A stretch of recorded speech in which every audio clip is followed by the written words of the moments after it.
Thanks for joining us. I'm Vince Wilcox with Discover Worship, and I'm here with Luke Woodard. He's our editor, engraver, writer, and great friend of Discover Worship for the last 8 years. You've been in Nashville 20 years, and, Yes.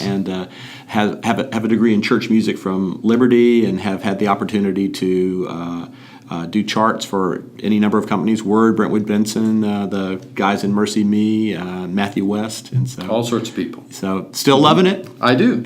Well, we appreciate you being here. Hey, recently we talked about Christian radio and the impact that's had on the church worship environment. Yes. And we said it's a good thing because now people can hear songs on Sunday and then enjoy them on Monday through the week. It could be part of a week-long worship experience for them. But then there's this tyranny for church choir directors of having to make their songs sound like what they sound like on the radio. So Right. You did a super job kind of sharing some ways to navigate that. But one of the things you talked about was finding the right key, because the songs on the radio often differ from how you would voice them for a church congregational setting. Yes. So what is the right key? Or what's the wrong key? Let me start with that. What's the wrong key? Well, the wrong key is just when the range sits in a place that's not comfortable for the congregation. Mm-hmm. And when we go from the radio to the church, usually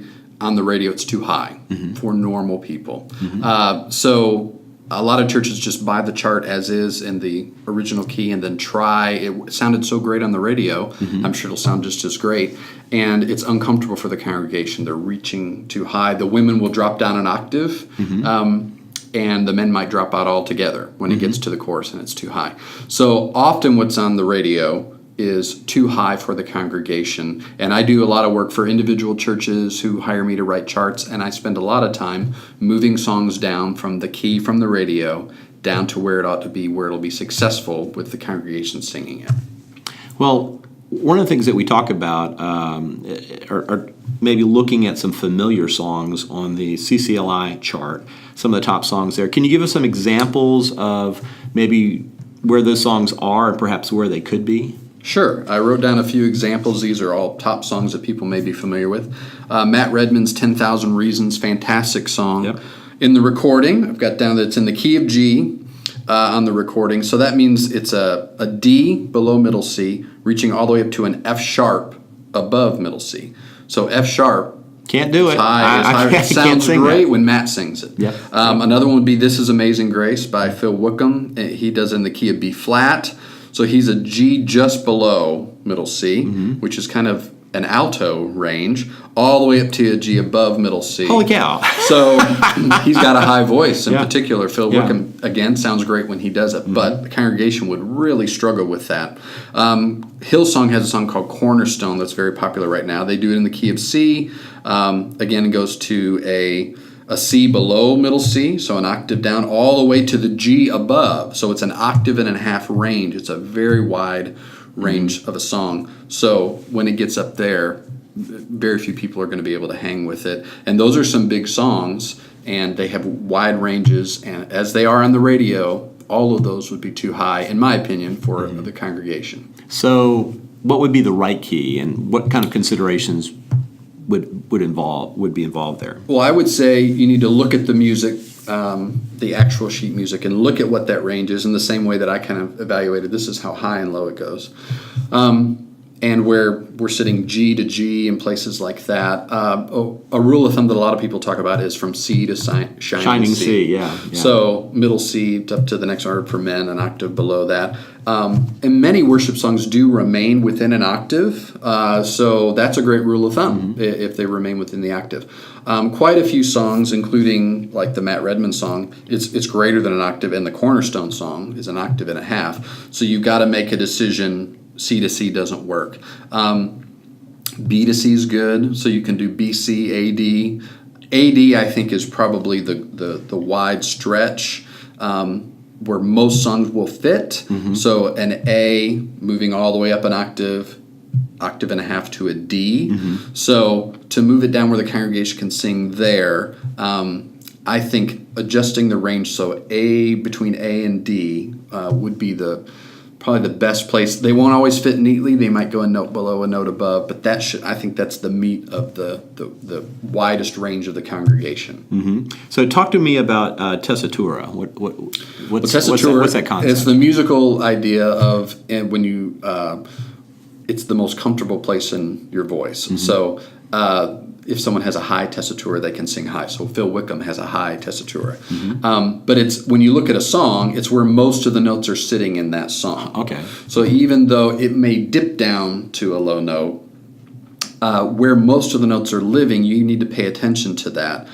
Because even if it remains between the right range, but if it the tessitura, if it remains up high all the time, that can wear people out. So you need to think about where most of the notes are living and realize that needs to be not at an extreme, either low or high. You need to have that in a more toward the middle of that range is a better spot, just for the comfort of the congregation, so they're not straining on the low end or the high end all morning in the worship service. They'll get they won't know why they're being worn out, but it will wear them out. And usually we worry about the high notes, but the low notes can be just as difficult to sing for a long period of time. And your basses will be fine and enjoy it, but other people in the congregation may struggle, and it'll also kind of sap the energy out of the song. So you want to pay attention to where most of the notes are living. Okay, so Luke, with all that in mind, those 3 songs that we talked about earlier, how would you set the keys for those? Looking at the range of each of those songs and studying and considering the range we need to put them in. The 10,000 Reasons, Matt Redman, he does it in the key of G. I'd move that down to E flat. That brings the song, instead of reaching up for an F sharp, that brings it down from a range of B flat on the low end to a D, a little more than an octave, but it fits between that A and D. So that sits perfectly for that song. This is Amazing Grace. I'd bring that one all the way down from the originals in B flat all the way down to F. Wow. He sings that at a real high range, and it really is not going to work for almost any church. So I would bring it down there. And it sits between a D and a D at that point.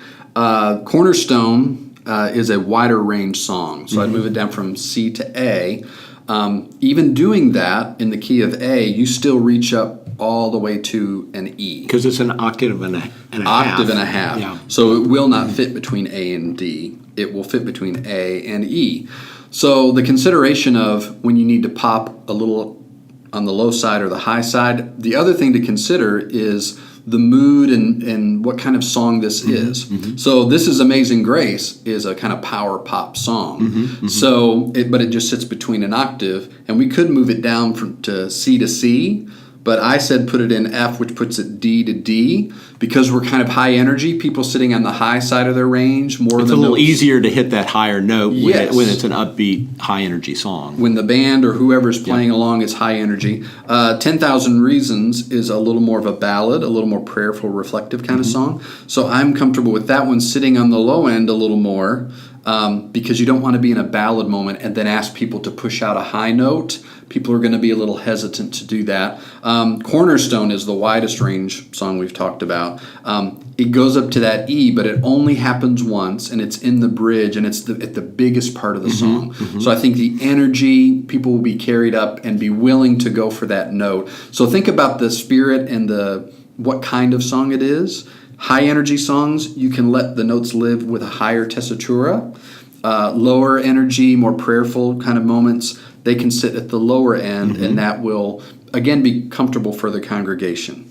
And again, the point of a worship song is not so that the choir or the worship team or the worship leader can show off. It's to engage the congregation so that they can feel comfortable in their and not self-conscious in their worship. And I think these are all excellent suggestions. Now, let's say a choir director isn't a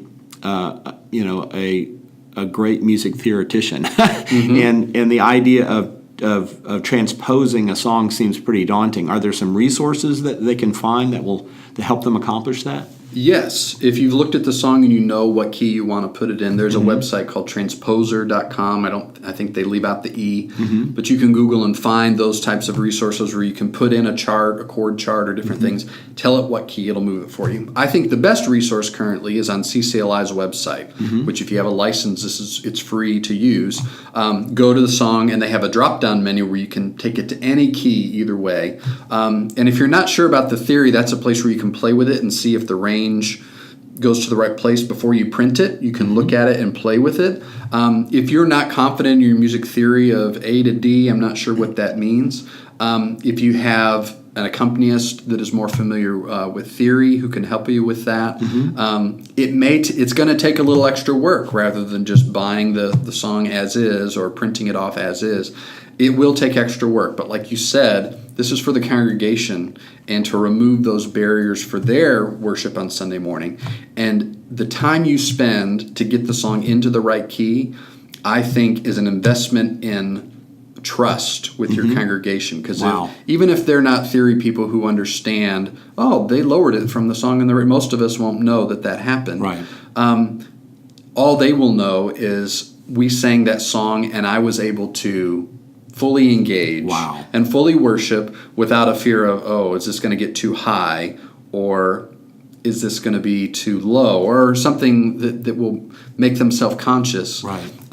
That's a barrier you can remove with some time and some research, and for some people it may be a bit of time, and they have to reach out to other people in humility and say, can you help me find the right key for this? But I think the benefit to the worship service, to the congregation, far outweighs whatever investment of time, and is absolutely worth doing for the trust that is built, the barriers that are removed on a Sunday morning on a regular basis. And the more consistently you do it, the greater that trust grows. And worship can truly be about God and praising God and giving voice to their worship rather than any fears about a musical component they may be uncomfortable with on Sunday morning. And I think that's completely worth the time.